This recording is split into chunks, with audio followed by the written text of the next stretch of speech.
Oi, pessoal. Vamos fazer agora aqui a sessão 27 da Defesa da Morte de Eratóstenes. Mas vamos ler antes a sessão 26. Ego deipon hoti uk ego se apoktenó ala hotes poleos nomos hon superabainon piri elatonos ton redonon epoiesso kaimalon heilu toyuton hamartema examartani eisten gnai katenemen kai estus paidas tus emus tois nomos peitestai kai cosmios einai. Seção 26, seção 27. O Rutos, ó Andres, ekeinos tuton etichen romper hoinomoi keleus tus tatoialta pratontas, uk eis arpasteis ectes rodu, ud epiten restian catafigon, hosper rutoi legusi. Posgar an hostis entoi domatioi plegeis catepesientis, periestre psadautu tocheire, endon de essan anthropoitosutoi, rus diafigen uk edinato, ute sideron, ute xylon, ute alo uden nechon, roi, tus eiseltontas an eminato. Então, a primeira coisa que a gente vai reparar aqui, na nossa seção 27, é esse verbo etichen. Esse verbo etichen é uma forma do auristo segundo, de um verbo bastante conhecido para nós, que é o verbo tinhano. No verbo tinhano, vocês se lembram que a gente sempre encontrava ele, né, ou ele, pelo menos ele foi introduzido a nós, no aprendendo grego, como um verbo que está sempre ligado a um particípio. Por exemplo, na frase Ros Socrates tinhanei sophos on, né? Sócrates acontece de ser sábio, né? O tinhanei a gente sempre meio que normatizou, né? Meio que a gente sempre estava traduzindo como acontece de, né? Então, Sócrates acontece de ser sábio. E essa construção já apareceu aqui na seção 16. Não sei se vocês se lembram, né? Olha só. Rogaraner. Rogaraner aqui vai ser o nosso sujeito, né? Olha só. Rogaraner. Echtros on remintin hanei. Pois o homem acontece de ser nosso inimigo. Tá? Inimigo nosso, desculpa. Nosso inimigo. Essa daí foi a sessão, voltando lá para a sessão 27. Agora, aqui não é esse sentido do verbo etichen que a gente vai encontrar, do verbo tinhano que a gente vai encontrar. Isso daqui, olha só, apesar da terminação, não é um particípio presente, né? Você se lembra que isso daqui é um genitivo plural do pronome demonstrativo rutos, raute, tuto. Tá? Então, esse etichen aqui junto com esse está sendo completado pelo sentido desse genitivo plural, tá bom? O verbo tinhano, ele tem uma série de acepções, né? E todas mais ou menos derivam da ideia de encontro por acaso, né? Alguma coisa que acontece de ser é uma coisa que acontece por acaso, tá certo? Uma certa ideia de acaso envolvida ali, né? E também quando você encontra algo, né? Você encontra o seu destino, você também usa o verbo tinhano nesses casos, tá aqui, tá? E aqui esse tinhano está construído com esse genitivo aqui. Tudo bem? Vamos ver como é que a gente encontra, como é que a gente consegue traduzir isso. A próxima frase é essa frase daqui, que está estritamente ligada a essa primeira frase daqui, por esse pronome relativo, esse romper, tá certo? Romper hoinomoi, que leu citus tatoialta pratontas. Aqui a gente vai ter que supor esse verbo daqui, olha, esse romper. Na verdade, o que é esse romper daqui? Esse romper é o ron mais per. Esse ron daqui é o que? É o nosso pronome relativo que está no genitivo plural, e esse per daqui é um intensificador desse pronome relativo. Então, esse romper daqui, ele tem um antecedente, que é justamente esse tuton, e ele desempenha um papel nessa frase daqui. Mas para a gente entender que papel que ele desempenha, a gente tem que supor esse verbo tichen aqui, olha só. Deixa eu ver se eu tô... eu tô apagando aqui Pronto. Já me coloquei no lugar correto, tá certo? Então, esse verbo tichen aqui, olha só. A gente vai ter que supor esse verbo tichen aqui, né? Então, hoi nomoi keleusi tichen romper, né? Tusta toyotas prantas, desculpa, né? Então, hoi nome keleusin, tusta toyota prantas tichen romper, né? Que recupera o sentido desse tuton aqui. Tudo bem? Vamos ver como a gente traduz isso daqui. Eu acho que, né, é mais simples do que a explicação que eu dei, né? Pela explicação que eu dei parece que é complicado, mas não é. Vamos ver como é que vocês traduzem isso daí. Seguindo, deixa eu voltar ao meu lugar habitual aqui. Pronto. Então aqui, a gente tem esse verbo daqui, que é esse particípio, eis arpasteis. Não parece um particípio, né? Não tem terminação de particípio, é porque ele é um particípio auristo. Os particípios auristos, eles têm uma terminação particular, tá certo? Vamos primeiro entender que esse exarpasteis é o eis mais o harpasteis, né? O eis, aquele prefixo, como por exemplo em eiserchomai, né? Que é entrar, né? Ir para dentro, eiserchomai. E aqui esse sentido de ir para dentro está preservado. A gente chega lá, né? Vamos ver. Primeiro vamos ver aqui o que esse harpasteis aqui, como eu falei para vocês, é um particípio auristo passivo, tá certo? A gente já encontrou um particípio auristo passivo do verbo harpazo, que está aqui no nominativo masculino singular. A gente já encontrou aqui na defesa da morte de Eratóstenes alguns particípios auristos passivos, tá? Talvez vocês não tenham se dado conta, mas por exemplo, aqui na seção 8 a gente tinha esse ofteissa, que é um particípio auristo passivo que está no feminino, não que nem o harpasteis que está no masculino, né? Mas repara aqui, olha só, né? Harpasteis, ofteissa, tem o alfa mais aqui, né? É um particípio auristo passivo, quer dizer, tendo sido vista, ripo tututu antropo, tá certo? Tendo sido vista por este homem, tá? Sendo uma voz passiva, ele tem aqui um agente da passiva. Tudo bem? Isso já aconteceu aqui na seção 15 também, olha só. Esse ripopenfteissa também é um particípio auristo passivo que está no feminino aqui, tá? E aqui a gente também tem um agente da passiva, ripogonaikos, né? Tendo sido enviada secretamente pela mulher, tá certo? Você lembra, né? Aquela senhora que vai fazer a fofoca para ele, né? Ela foi secretamente enviada pela mulher com quem o Eratóstenes, cometia adultério. Seção 15, e apareceu também aqui na seção 18, mastigoteissan aqui. Só que aqui ele estava no acusativo. Também é um feminino aqui, né? Tendo sido chicoteada, ou tendo sido castigada, né? Aqui a gente não tem o agente da passiva explicitado. Agora, aqui apareceu na seção 22 também, tapartenta. Olha, tapartenta, mas isso daqui é uma forma do neutro, do particípio auristo passivo, né? Tapartenta, as coisas que foram feitas, né? Proton de diegessas taibulomai, primeiramente, quero contar em detalhes as coisas que aconteceram, as coisas que foram feitas no último dia. Tá praktenta a gente podia até colocar tá genômena, né? As coisas que aconteceram no último dia. Mas daí tá genômena não seria um particípio auristo passivo, tá? Seria um particípio auristo médio. Então, são essas frases aqui. Agora eu coloquei todas as frases aqui pra gente, né?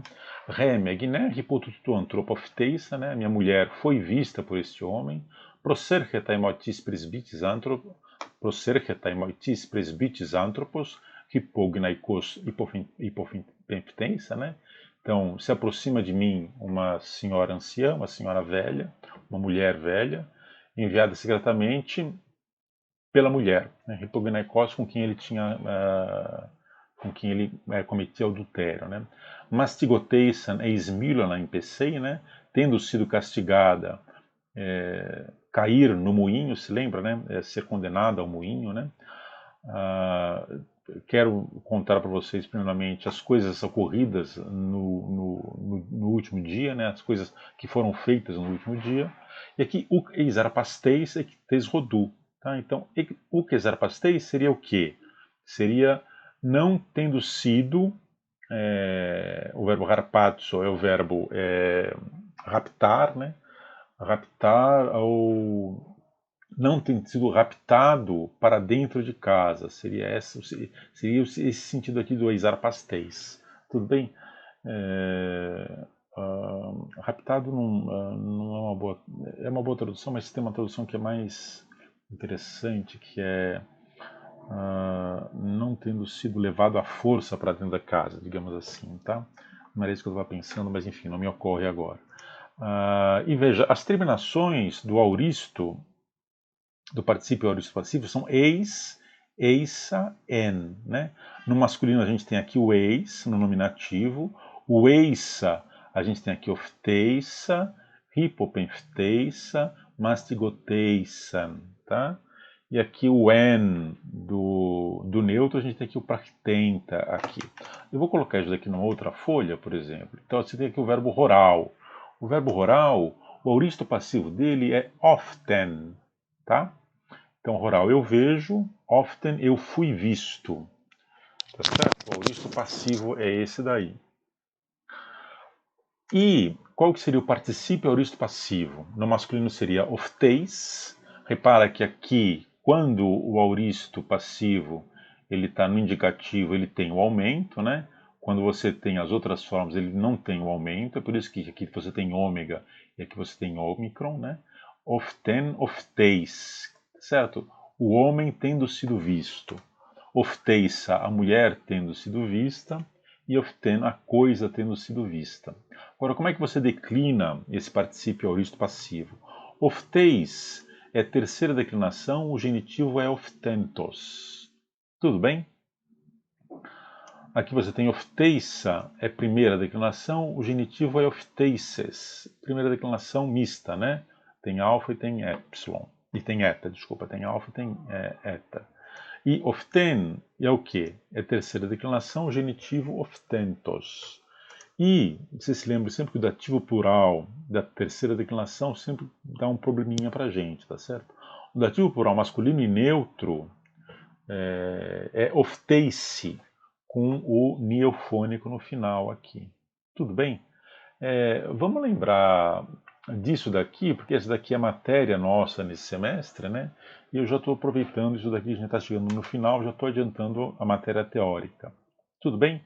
Então esse daqui é o particípio auristo passivo. Se lembra, a gente tem um particípio auristo ativo, o particípio auristo médio, o particípio auristo passivo. No auristo, essas três formas são diferentes uma das outras, tá? No presente, o particípio presente, né, o particípio infectum, a gente vai ver que a forma passiva e a forma média são coincidentes. Mas o particípio auristo passivo ele é distinto. Tanto o particípio auristo passivo é diferente do particípio auristo médio, que é diferente do particípio auristo infectum, o presente. Tudo bem? Desculpa, particípio auristo infectum não. Particípio auristo ativo, particípio auristo médio, particípio auristo passivo. Eu confundi o ativo com o infectum, não tem nada a ver. Vamos lá. Então, voltando lá no nosso eis arpasteis, a gente tem aqui o particípio auristo passivo de harpazo, no nominativo masculino singular. Tá? O verbo é harpazo. Então, uk eis arpasteis ectes rodu. Ectes rodu. E aqui, veja, por que ele está falando isso? Tá certo? É importante na defesa que ele faz, né, na defesa que o Fílito faz, deixar claro que o Eratóstenes não foi raptado para dentro de casa. Tá? Ele entrou lá deliberadamente. Por quê? Aqueles que estão acusando o Eufílito de ter agido com má intenção, naturalmente estão acusando ele de ter raptado o Eratóstenes, ter levado ele para dentro de casa e ter simulado um adultério, tá certo? E não foi isso que aconteceu. O que aconteceu, ele está dizendo assim, não, ele não foi raptado, tá certo? É por isso que essa informação daqui é importante, tá? Sem o contexto, essa informação fica um pouco solta, a gente não vai conseguir encaixar ela na narrativa. Daí, então, uk exarpasteis ectes rodu, ud epiten hestian cataphigon. tá? Então, dois particípios aqui, o exarpasteis e o catafigon. O catafigon não vai ser um particípio auristo, né? Desculpa, não vai ser um particípio passivo. É um particípio auristo, mas é um particípio auristo ativo. Agora, aqui tem outra dificuldade também, que é uma dificuldade de contexto cultural. O que ele está dizendo? Ele está dizendo que o Eratóstenes ele não se refugiou na estia, né? Restian. O que é a restia? A restia é um altar sagrado que as casas atenienses têm, e que se você está diante desse altar sagrado, se você está no recinto desse altar sagrado, você não pode ser morto. É um sacrilégio você matar alguém que está no altar sagrado. Você lembra que tem uma história também, um dos capítulos lá do Aprendendo Grego, em que um espartano se refugia num templo, né? E daí, tendo se refugiado no templo, ele não pode ser morto dentro do templo. Mas de qualquer jeito, as pessoas tiram ele do templo e matam ele do mesmo jeito, que é um sacrilégio. É mais ou menos esse o contexto, né? Se ele tivesse no recinto do fogo sagrado da casa, né, do altar sagrado da casa, ele não poderia ser assassinado naquele lugar. Tudo bem? Então aqui que ele está dizendo também, né? Os achados arqueológicos não corroboram muito que toda casa ateniense tinha essa restia aí. Mas enfim, isso está nos textos e é muito claramente marcado aqui, tá? Então, veja aqui, Rosper Ruto Legosi, né? Tá certo? Quer dizer, não aconteceu nem isso, como estes dizem, estes quem? Estes que estão me acusando de ter agido injustamente contra o Eratóstenes, tá certo? Como se a morte dele não tivesse sido por causa do adultério, tá? E daí ele continua. Pós-gar-an, esse pós-gar-an, a gente teria que completar aqui, a gente está subentendido um catafigoi, né? Pós-garan catafigoi, quer dizer, pós-garan o Eratóstenes catafigoi, tá certo? Aqui ecoando o catafigon, né? Pós-garan catafigoi, rostes. Esse rostes daqui, o que que ele é? Ele é um ros, tá? Mais tis, ros do nosso pronome relativo, e o tis, ele significa o quê? Aquele que, quem quer que, ou simplesmente quem, ou este que, tá? Hostes em toidomatio plegueis catepesen. Olha só um pleguês aqui, ó. O pleguês o que que é? Eu vejo que ele tem a terminação do particípio auristo passivo também, tá certo?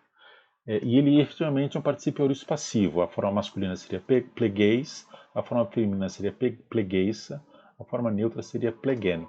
É um particípio auristo passivo do verbo plesso, tá? E tá dentro dessa frase daqui, né? Rostes em toidomatio e plegueis catepes neutis. Essa frase daqui retoma uma descrição que foi feita na seção 25, que é isso daqui, olha só. Ego dandres pataxas catabalo auton, né? Tendo golpeado, tendo desferido um golpe, catabalo auton, jogo ele por terra. Essa descrição está sendo retomada aqui no 27, né? Hostes em domatio plegueis, tá certo? O verbo plesso, que é também golpear, bater, né? Catepesen, do verbo catapipto, né? Catapipto é pipten catá. Eutis, né? Tem mais aqui, né? Esse advérbio aqui que não estava lá na seção 25. E também a próxima frase, periestrepsa, da torreire. Isso retoma também alguma coisa que foi colocada aqui na seção 25, né? Kai torreire, periagagon e stupisten kai dessas. Tá certo? Olha só. Aqui a gente tem o mesmo dual. O mesmo dual que aparece na seção 25 vai aparecer na seção 27. Repara aqui que o verbo é periagagon, peri é o prefixo, e lá na seção 27 a gente tem o verbo periestrepsar. Peri também é o prefixo, né? É aqui ó, o dual, torreire. Tudo bem? Seguindo, daí as coisas não ficam mais fáceis, me parece, tudo bem? Esse essen é um imperfeito do verbo eimi, na terceira pessoa do plural. Endon essen anthropoi tossutoi, tá? Tossutoi diz sempre respeito à quantidade, né? Diferente do toiutoi, que diz respeito à qualidade, tá? Aqui, edinato é o imperfeito do dinamai, tudo bem? Edinato é o imperfeito do dinamai, terceira pessoa do singular, edinato. E aqui a gente tem um pronome relativo, tá certo? O edinato diafigen a estes aqui, tá? Esse rus retoma o antropoi aqui. Daí seguindo, utesideron, utexilon. Sideron e xilon são os materiais com que são. Ele está se referindo às armas que ele poderia ter, tá? Que o Eratosthenes poderia ter, mas que ele não tinha. E aqui são os materiais: sideron, que nem siderurgia, né? E xilon, que nem xilogravura. Né? Ut aluden echon, roi, e aqui você tem também um pronome relativo que está no dativo singular, que vai ser um dativo instrumental, se referindo a sideron e xilon, tá certo? Roi tus eiseltontas an eminato. E esse eminato é do verbo amino, que está aqui, esse eminato, repara que é o verbo amino na voz média. E está aqui, é o imperfeito, né, na voz média da terceira pessoa do singular. Tudo bem? Sessão 27, é isso.